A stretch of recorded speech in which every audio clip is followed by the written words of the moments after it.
యేసే పరిష్కారము అనుదిన Bible study కార్యక్రమం ప్రేక్షకులందరికీ యేసుక్రీస్తు వారి కృపగల నామమున వందనాలు. ప్రభువునందు ప్రియ దేవుని బిడ్డలారా, నేటి దినము డాక్టర్ కారుపాటి శ్యాంసాగర్ గారి ద్వారా బైబుల్ స్టడీలోని వాక్య ధ్యానమును దినవృత్తాంతములు మొదటి గ్రంథము నుండి ధ్యానం చేసుకుందాం. మీరందరూ బైబుల్తోనూ నోట్బుక్తోనూ సిద్ధపడి ఉంటే డాక్టర్ కారుపాటి శ్యాంసాగర్ గారు ప్రార్థన చేసి ఈ దినపు వాక్య పరిచర్య చేస్తారు.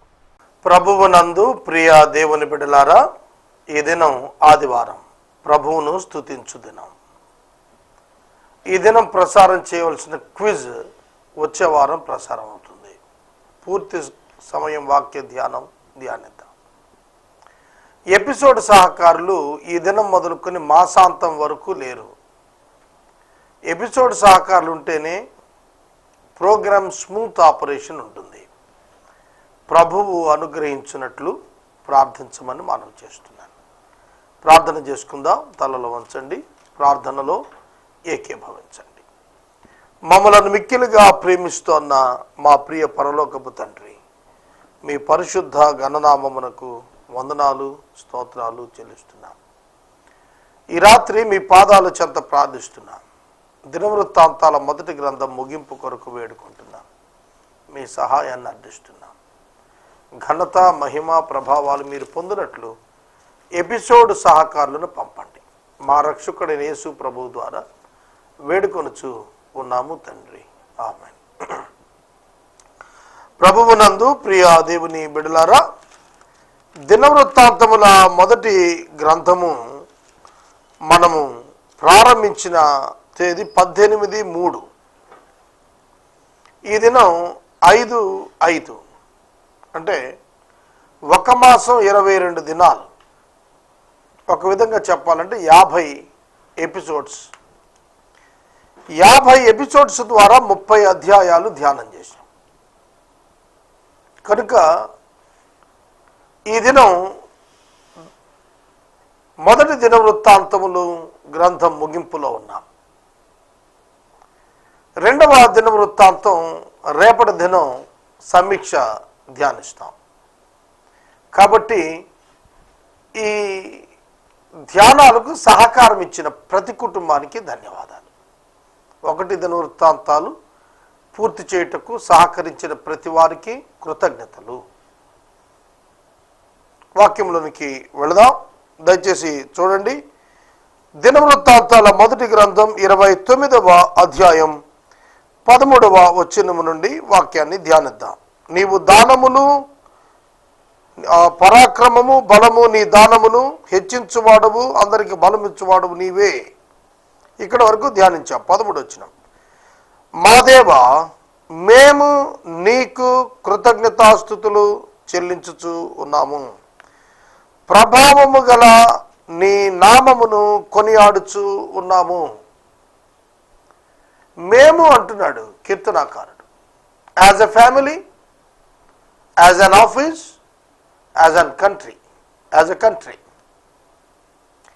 దేశముగా, కార్యాలయముతో, వ్యక్తిగతముగా, కుటుంబంతో, ప్రజలందరితో ఒక రాజుగా అంటున్నాడు, మేము నీ ఘననామమును కృతజ్ఞతాస్తుతులు చెల్లిస్తున్నాము. ఎందుకు కృతజ్ఞతాస్తుతులు? బలమిచ్చువాడవు, ధైర్యమిచ్చువాడవు, మరియు ఘనతనిచ్చువాడవు, పరాక్రమము ఇచ్చువాడవు, ఐశ్వర్యం ఇచ్చువాడవు, అధికారము ఇచ్చువాడవు నీవే. అందుకే నీకు కృతజ్ఞతాస్తుతులు చెల్లిస్తున్నాము. ఈ రాత్రి ఇక్కడ వాక్యం వింటున్న మీరు మీ కుటుంబ పక్షముగా, కుటుంబంతో కలిసి దేవుడు చేసిన ప్రతి మేలుకు కృతజ్ఞతాస్తుతి చెల్లించి తీరాలి. దేవునికి కృతజ్ఞతాస్తుతులు చెల్లించుట అది బహు గొప్ప కార్యం, మంచి కార్యం, ఆహ్వానించదగిన కార్యం.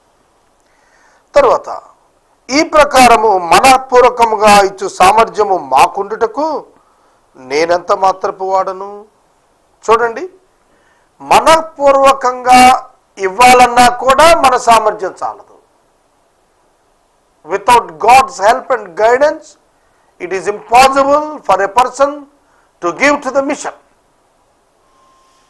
అర్థం చేసుకోండి. ఒక మానవుడు దైవ కృప లేనిదే దేవుని పరిచర్యకు ఇవ్వలేడు. నేనెంతటి వాడను నీ సేవకి ఇవ్వటానికి అన్నప్పుడు తనలో దీనత్వం కనిపిస్తోంది.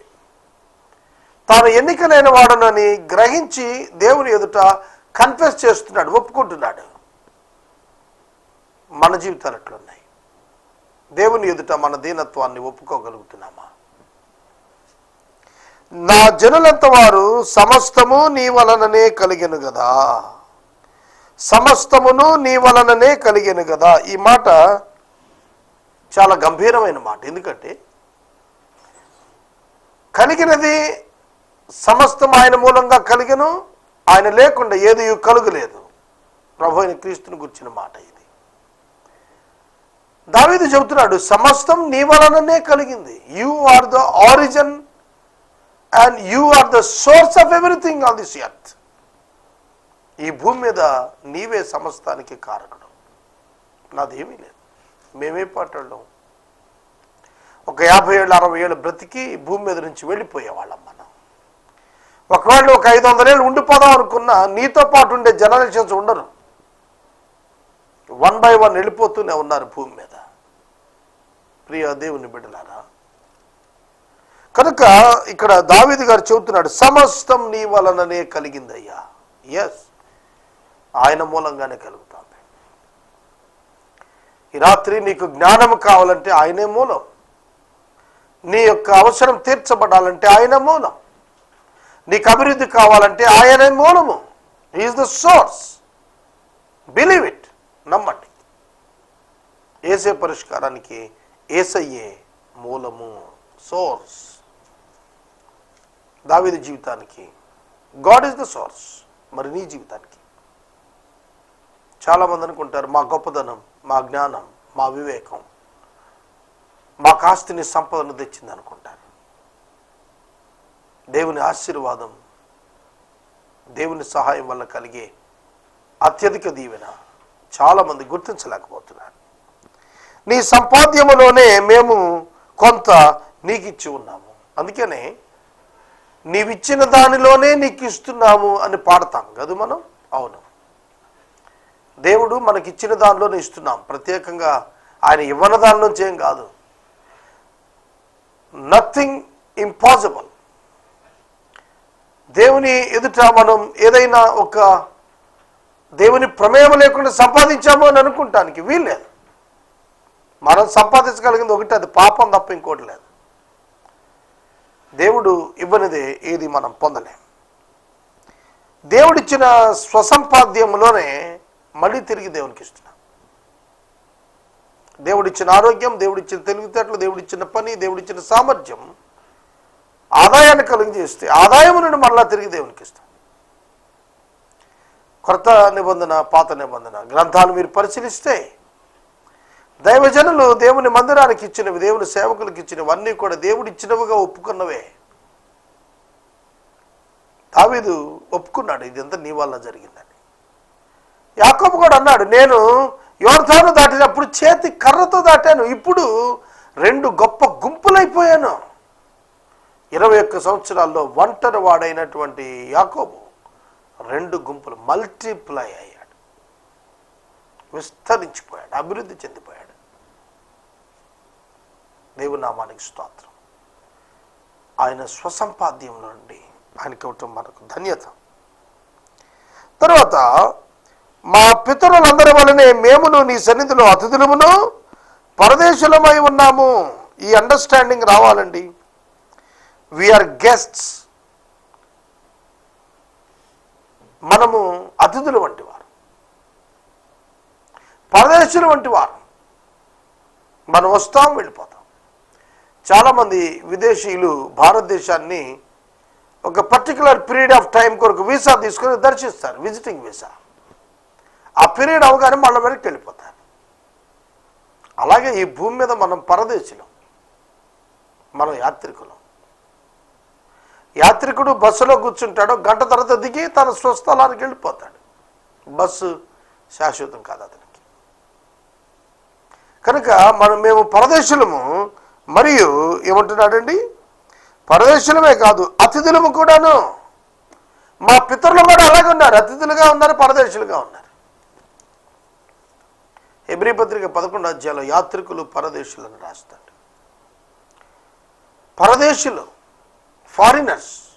ఇది మన స్వస్థలం కాదు, మన స్వస్థలం కాదు. ఈ భూమి మీద మన స్థిర నివాసం లేదు, మన ప్రభువుతోనే మన నివాసం. కాబట్టి ఇక్కడ చెబుతున్నాడు, మనము మా భూనివాస కాలము నీడ అంత అస్థిరము, స్థిరంగా ఉన్నవాడు ఒక్కడు కూడా లేడు. స్థిరముగా ఉన్నవాడు ఒక్కడు కూడా లేడు. ఈ మాటలను బట్టి మనుషులు బుద్ధి తెచ్చుకోవాలి. స్థిరముగా ఉన్నవాడు ఒక్కడునూ లేడు. మా భూమి మీద నివాసము ఎట్లా ఉందట? నీడ అంత అస్థిరము. నీడ మనం ఎటెళ్తా వెళ్ళిపోతుంటుంది, అది పర్మనెంట్గా ఉండేది కాదు. కనుక నీడ ఎంత అస్థిరమో, ఎండ వచ్చినప్పుడు నీడ వస్తుంది, ఎండ లేకపోతే నీడ రాదు. ఎదురు నడుస్తున్నప్పుడు వెనక భాగాన నీడ కనిపిస్తుంది, లేదా వెనక ఎండ ఉంటే ఎదురు నడిస్తే ఎదురు నీడ కనిపిస్తుంది. అది అస్థిరం, నువ్వు పట్టుకోవాలంటే దొరికేది కాదు. నువ్వు కదులుతుంటే అది కదిలి వెళ్ళిపోతుంది. మన ఉనికి అట్లాంటిది భూమి మీద. ఏలూరు సమాధుల తోట నిర్వహణ గత 2 సంవత్సరాలుగా క్షుణ్ణంగా దగ్గరుండి చూచాను నేను. ఎంతోమంది కండ్ల ముందు దినదినము చనిపోతూ వచ్చారు. వారు వివిధ ఉద్యోగాలు ఉన్నవారే, చదువుకున్నవారే, యవ్వన కాలంలో ఉన్నవారు ఉన్నారు. వారు చనిపోతూ వచ్చారు. గతించిన నీడ వలె వారి జీవితాలు జరిగిపోతూ వచ్చాయి. మనం ఈ దినం చనిపోతే మనల్ని మర్చిపోతారు ప్రజలు. మనం భూమి మీద నుంచి మన నివాస స్థానం తొలగిపోతుంది, వెళ్ళిపోతుంది. నీకెన్ని ఆధార్ కార్డులు ఉన్నా, పంచదార కార్డు ఉన్నా, ఏ కార్డు ఉన్నా, నీ గ్రీన్ కార్డు ఉన్నా, నీ పాన్ కార్డు ఉన్నా, ఏ కార్డు ఉన్నా, అన్నీ పోతాయి, అన్నీ విడిచి వెళ్ళిపోతాం. నీడ లాంటిది. చాలా ఘనమైన వ్యక్తి చనిపోయిన క్షణంలో నుంచి ఆ వ్యక్తి విలువ ఉండదు, దాని వాల్యూ పోతుంది. అది డెడ్ బాడీకి పరిగణించబడుతుంది, మట్టిలో వారేస్తారు. కనుక మన జీవితం భూమి మీద మన నివాసం నీడ వంటిది. ఇది తెలుసుకుంటే అసలు ఎవరు భూమి మీద పాపం చేయరేమో. ఏముంది, ఏం సంపాదిస్తావు, ఏం పట్టుకెళ్తావు? నువ్వు బ్యాంకు లాకర్లో దాచింది, నువ్వు రహస్యంగా గోడల మధ్యన దాచింది, చెప్పకుండా చచ్చిపోతావు. సోదరుడా, సోదరి, మరణం ఎప్పుడు వస్తుందో తెలీదు. కనుక మానవుడు తాను సంపాదించినవన్నీ ఎవరి అవుతాయి? చాలా సంపాదిస్తున్నారు. ఒక్కొక్కడికి 4-5 ఇళ్ళు.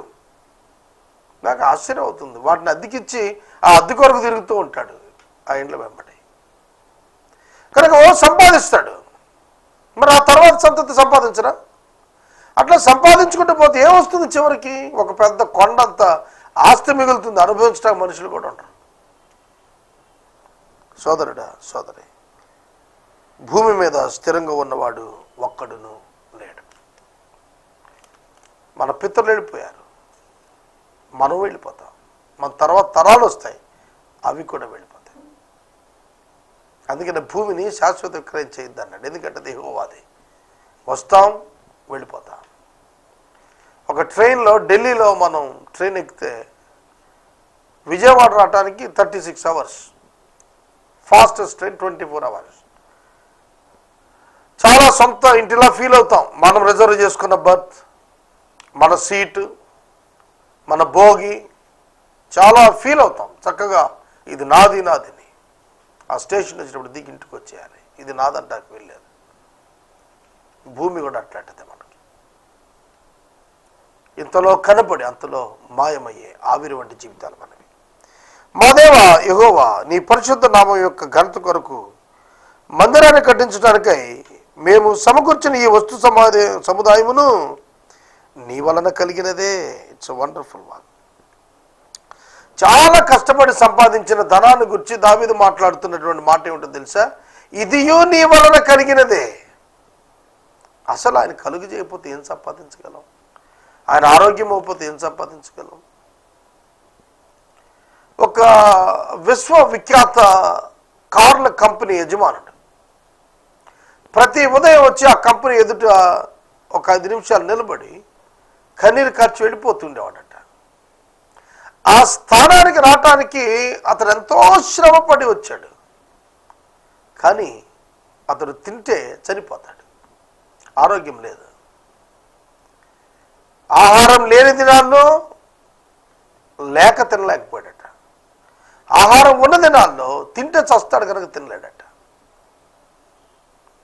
ప్రముఖ నటుడు చెప్పిన మాట స్వయాన నేను విన్నాను. తిండి లేనప్పుడు ఆ కాలంలో తిండి లేక తినలేదు, ఇప్పుడు ఉన్నా తినకూడదు, తింటే చేస్తాం కనుక అర్ధాకలితో ఉండబట్టే నా జీవిత రహస్యం దీర్ఘాయుషుకు బతికారన్నాడు అతను. ఈ దినం మనం లోకం అంతా శాశ్వతమని భ్రమపడవద్దు. నీ ఫెలో బ్రదర్స్, నీ పక్కనున్న సహోదరులను దేవుడు నీకు ఇచ్చాడు. తర్వాత అంతయు నీదై ఉన్నది, కలిగినదంతా నీ వల్లే కలిగింది అంటూ అన్నాడు. అంతయు నీదే, you are the owner of everything. The creation belongs to you my God. భూమి నీది. భక్తుడు చెబుతున్నాడు, దేవుడు స్వయంగా అన్నాడు, ఆకాశం నాది, వెండి నాది, బంగారం నాది. ప్రియ దేవుని బిడ్డలారా, సమస్తం ఆయనది. ఇప్పటికైనా గుర్తిరుగుతాం. నా దేవా, నీవు హృదయ పరిశోధన చేస్తే యథార్థవంతులు నేను ఇష్టపడుతున్నావని నేను ఎరుగుదును. ఈ మాట గుర్తుపెట్టుకోండి. ఎవరిష్టం దేవునికి? యథార్థవంతుల యందు దేవుడు ఇష్టపడతాడట. నేను నిన్న ఒక పని మీద ఒక పెద్ద వ్యక్తిని కలవటానికి వెళ్ళాను. ఆయన మాట్లాడుతూ ఆయన ఏసీ రిపేర్ చేయటానికి మెకానిక్ని పిలిచాడు. సాటర్డే అది. సార్ నేను మండే వస్తాను అని చెప్పాడట. గత సాటర్డే, గత వారం. ఇప్పుడు అదే చెప్తున్నాడు, నేను మండే వస్తానని. ఆయన నవ్వుతూ అన్నాడు, నీ నిజాయితీని మెచ్చుకుంటున్నాను, నువ్వు మాట మార్చలేదు. పోయిన వారం అదే చెప్పావు, ఈ వారం కూడా అదే చెప్పావు, నువ్వు చాలా నిజాయితీ గలడువి అని నవ్వాడు. నిజాయితీ లేనివాడా అని చెప్పాడు ఆయన. వాస్తవానికి 1 వీక్ బ్యాక్ అదే మండే అన్నాడట, ఈ వారం కూడా అదే మండే అంటున్నాడట. కనుక అతనిలో నిజాయితీ లేదు. సోదరుడా, సోదరి, యథార్థవంతులు యందు దేవుడు ఇష్టపడతాడు. నిజాయితీ లేని వాళ్ళ మీద దేవుడు ఇష్టపడ్డాడు. God hates the people who are not having integrity. యథార్థత లేని వ్యక్తులను దేవుడు తిరస్కరిస్తాడు, అసహించుకుంటాడు. సోదరుడా, సోదరి, యథార్థత లేకపోవటం బాధ్యత దేవుడిచ్చిన దాన్ని చేయకపోవటమే. నేనైతే యథార్థ హృదయం గలవాడనై ఇవన్నీ మనపూర్వకంగా ఇచ్చాను. ఇప్పుడు ఎక్కడ ఉండి నీ జనులు నీకు మనపూర్వక ఇచ్చుట చూసి సంతోషిస్తున్నాను. నేను యథార్థ హృదయం కలిగిన వాడిగా ఇచ్చాను, ఇప్పుడు ప్రజలు కూడా ఇవ్వటం చూసి నేను సంతోషిస్తున్నాను. దేవుని ఎదుట మాట్లాడుతున్నాడు దావీదు. తన యథార్థత బయట పెడుతున్నాడు, ప్రజల పట్ల తన యథార్థతను కూడా బయట పెడుతున్నాడు. మా పితరుల దేవా యెహోవా, నీ జనులు హృదయపూర్వక సంకల్పించే ఉద్దేశం నిమిత్తము నీ ఉద్దేశాన్ని నిత్యము కాపాడుము, వారి హృదయమును నీకు అనుకూలపరచుము.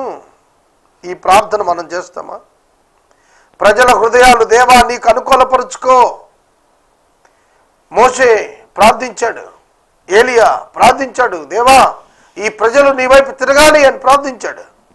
నా కుమారుడైన సొలొమోను నీ ఆజ్ఞలను నీ కట్టడలను గైకుంటూ నేను కట్టదలిచిన మందిరము నిర్దోష హృదయము దయచే ప్రభువా, అతడు మందిరం కట్టినట్లు నిర్దోష హృదయం దయచే ప్రభువా.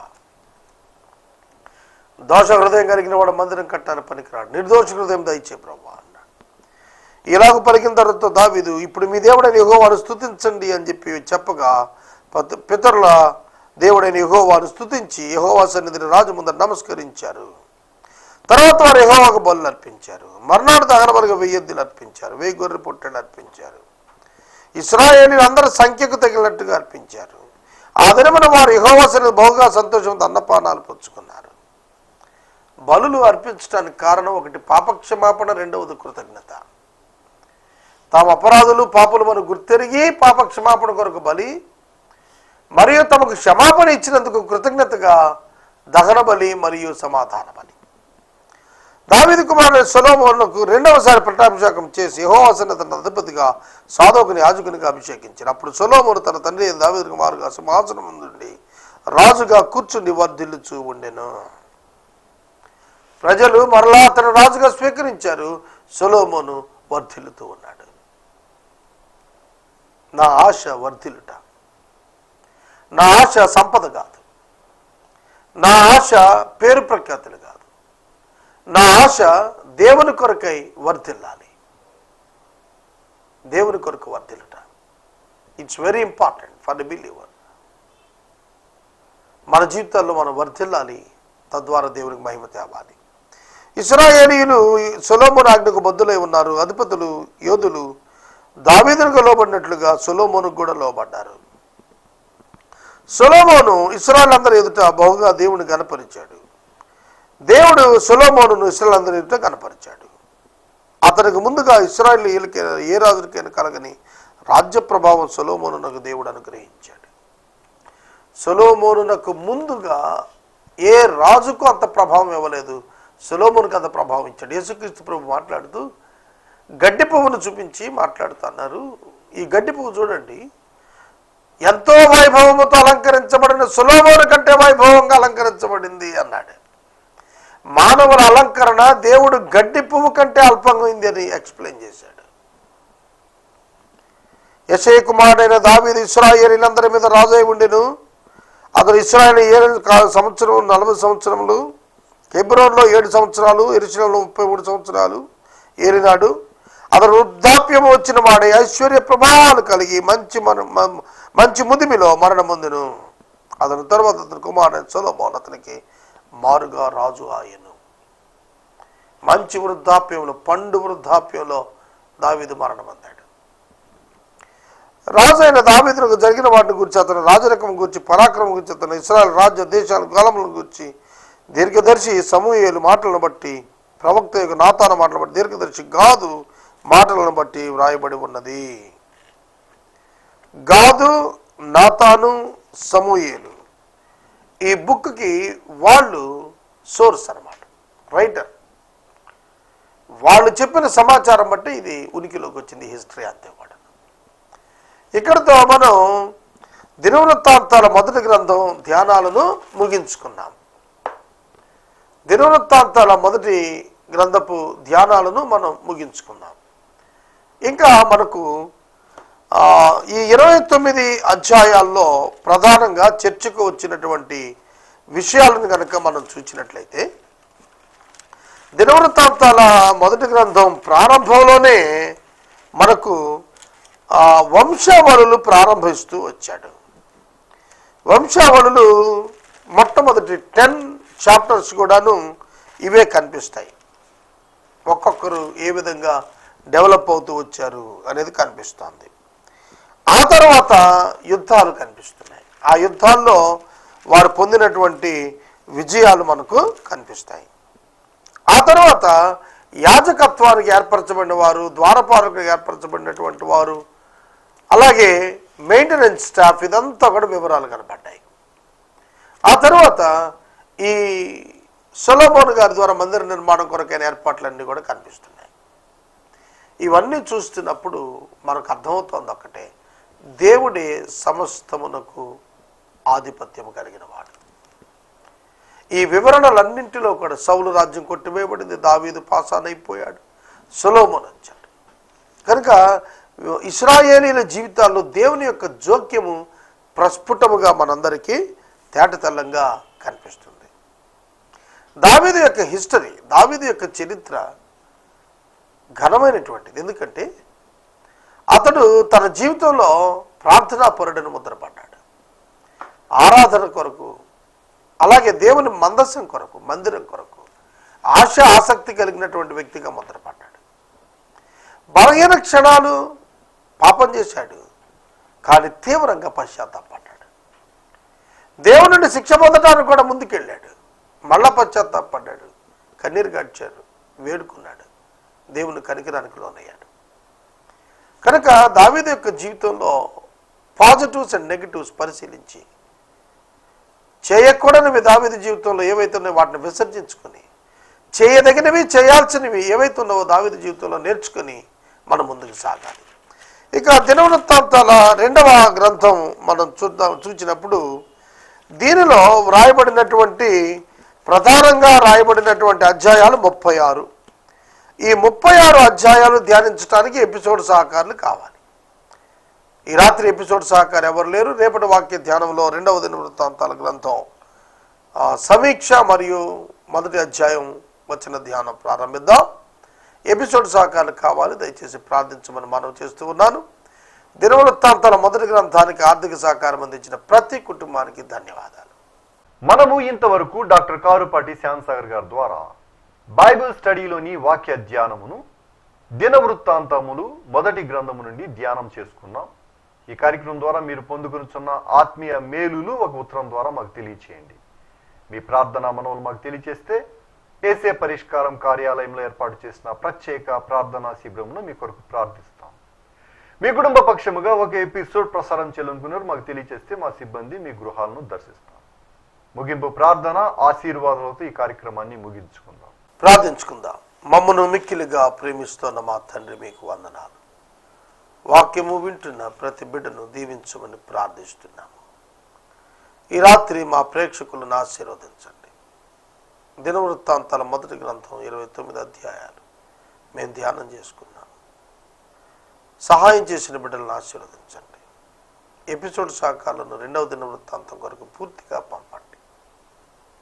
వాక్యం ధ్యానించడానికి యోగ్యత లేని వాడిని నన్ను కనికరించండి. ప్రతి పాపమును క్షమించండి, ప్రతి దోషమును క్షమించండి, ప్రతి అతిక్రమాన్ని తుడిచివేయండి. మీ రక్తములో ప్రోక్షించి శుద్ధి చేయండి. ఎవరైతే ప్రార్థన చేస్తున్నారో వారిని కూడా శుద్ధీకరించండి. మీ నామం మహిమపరచుకున్నట్లుగా సహాయం చేయండి. ప్రతి అవసరం తీర్చండి. ఘనత, మహిమ, ప్రభావాలు మీరే పొందండి. యేసు ప్రభు పేరిట ప్రార్థిస్తున్నాం తండ్రి, ఆమేన్. మన తండ్రి అయిన దేవుని ప్రేమ, కుమారుడి యేసయ్య కృప, పరిశుద్ధాత్మని అన్యోన్య సహవాసం సదాకాలం మనందరికీ తోడైనను గాక.